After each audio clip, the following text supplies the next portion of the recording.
ஒரு 6 நிமிஷம் அப்புறம் 10 வடை 3 போண்டா போதும்ல? போதும் போதும். சட்டனு கூட்ட நோம்புக்கு மணி ஆச்சு. 127 ரூபா. யோ 7 ரூபாங்கயா. வைனா நோம்பல் தானே, அப்புறம் தரேன். மச்சான் நோம்புக்கு மணி ஆச்சு, வா போலாம். அன்னைக்கு இப்படிதான் பேரிச்சம்பழம் கடையில் 5 ரூபா மிச்சம் வச்சேன்.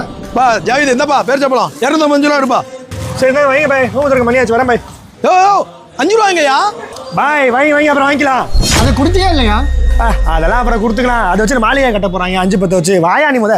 டேய் அன்னைக்கு அப்படிதான் ரோஸ் மில்க் கடையில் 3 ரூபா கொடுக்காம வந்தா. டேய் 1 ரூபா 5 ரூபா என்னடா ஆக போகுது மச்சான்? நம்ம தரேன்னு சொன்ன 1 ரூபா 2 ரூபானாலும் அது கடன் தான். உமர் ரலியல்லாஹு தன்னுடைய மரண படுக்கையில தன் மகனை கூப்பிட்டு தான் ஒருத்தருக்கு கடன் தர வேண்டியது இருக்கு, தான் சொத்தை வித்து அதை அடைச்ச பிறகுதான் தன்னை அடக்கம் பண்ணணும்னே சொன்னாங்க. இன்னும் நாளை மறுமையில அணு அளவு நன்மை செய்தவரும் அதை காண்பார், அணு அளவு தீமை செய்தவரும் அதை காண்பார்னு இறைவன் சொல்றேன். 1 ரூபா 2 ரூபான்னு அசால்ட்டா இருக்காது. நாளைக்கு மறுமையில நம்ம சொர்க்கத்துக்கு போறதுக்கு அது தடையா கூட வந்து நிக்கலாம்.